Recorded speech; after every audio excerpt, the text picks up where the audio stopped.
लगभग जीता हुआ पहला टेस्ट मैच भारत ने गंवाया। कुछ खिलाड़ियों के फेलियर ने बेंगलुरु टेस्ट मैच हराया। जी हां, वैसे तो भारत ने इस टेस्ट मैच में कई बार वापसी की कोशिश की और लगभग वापसी करता हुआ नजर भी आ रहा था। न्यूजीलैंड की पहली पारी में जब 233 रनों के स्कोर पर 7 विकेट गिरा दिए थे, तब भी लगा था कि यहां पर भारत वापसी कर लेगा और न्यूजीलैंड को बड़ी बढ़त पाने से रोक देगा। लेकिन 233 पर 7 विकेट से सीधा 402 रनों तक न्यूजीलैंड पहुंच गई। लगभग 170 बाद के 3 विकेट ने बना डाले। भारत की पहली हार तो वहीं हो गई थी। इसके बाद भारतीय बल्लेबाजी की दूसरी पारी में भी भारत ने बेहतरीन प्रहार किया था, अच्छा कमबैक किया था और यहां पर एक समय 3 विकेट के नुकसान पर 408 रन बना करके भारत ड्राइविंग सीट पर बैठ गया था। लेकिन इसके बाद महज 54 रन के स्कोर पर ही भारत ने अपने बाद के 7 विकेट गंवा दिए और यह भारत की इस मैच में दूसरी हार थी। मैच के 5वें दिन तो भारत की हार महज औपचारिकता ही थी, क्योंकि 107 रनों का ही लक्ष्य मिला था न्यूजीलैंड को, जो उसने महज 2 विकेट के नुकसान पर ही अचीव कर लिया। तो ऐसे में आखिर भारत की हार के बड़े कारण क्या रहे? तो यहां पर ऐसे 4 बड़े खिलाड़ी हैं जो कि भारत की इस हार का सबसे बड़ा कारण है। आखिर वो कौन से 4 खिलाड़ी हैं जिनका फेलियर होना यहां पर भारतीय टीम की हार का सबसे बड़ा कारण बना? आज के इस वीडियो हम डिस्कस करने वाले हैं।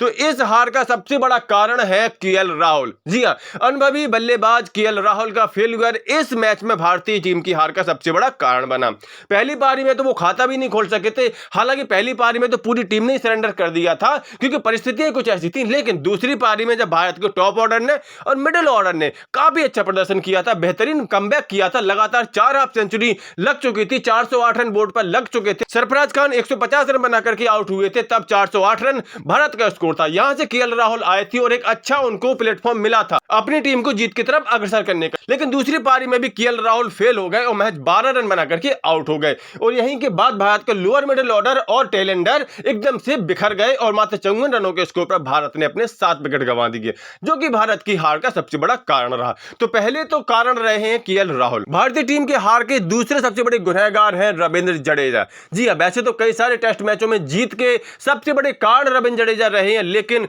बेंगलुरु टेस्ट मैच में हार का सबसे बड़ा कारण है रविंद्र जडेजा। ये बिल्कुल भी योगदान नहीं दे सके इस टेस्ट मैच में। पहली पारी में भी फेल हुए, दूसरी पारी में भी फेल हुए। जब इनसे रनों की उम्मीद थी तब ये नहीं बना सके। बांग्लादेश जैसी टीमों के खिलाफ तो ताबड़तोड़ रन बना रहे थे, लेकिन जब जरूरत थी किसी बड़ी टीम के खिलाफ रन बनाने की, भारतीय टीम 400 से ज्यादा रन बना सकी थी, तब यहां पर वो सिर्फ 15 रन बना करके ही आउट हो गए और भारतीय टीम को एकदम से गर्त में धकेल दिया। यहां वो गेंद से भी कोई बहुत बड़ा योगदान नहीं दे सके। अगर वो पहली पारी में न्यूजीलैंड के कुछ और विकेट झटक लेते तो निश्चित तौर पर भारतीय टीम यहां पर न्यूजीलैंड पर दबाव बनाने में सफल हो सकती थी और मैच का परिणाम शायद कुछ अलग आ जाता।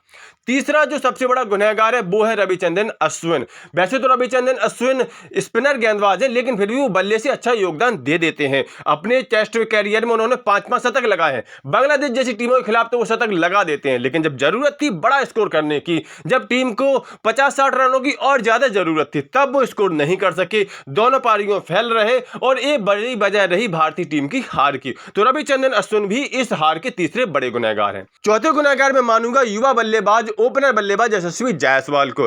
यशस्वी जायसवाल से भी इस मैच में बेहतरीन प्रदर्शन की उम्मीद थी। पहली पारी में तो हालांकि पूरी टीम का ही प्रदर्शन खराब रहा था, लेकिन दूसरी पारी में यशस्वी जायसवाल ने भारतीय टीम को अच्छा स्टार्ट दिया था। वो 35 रन बना भी चुके थे, लेकिन यहां एक अच्छी शुरुआत के बाद भी वो अपने स्कोर को एक अच्छे बड़े स्कोर में तब्दील नहीं कर सके।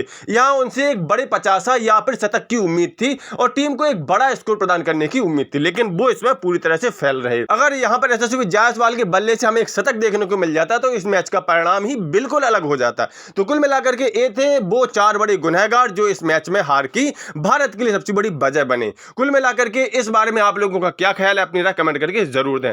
साथ ही साथ स्पोर्ट्स के सभी अपडेट्स के लिए सफलता नामा चैनल सब्सक्राइब जरूर कर लें।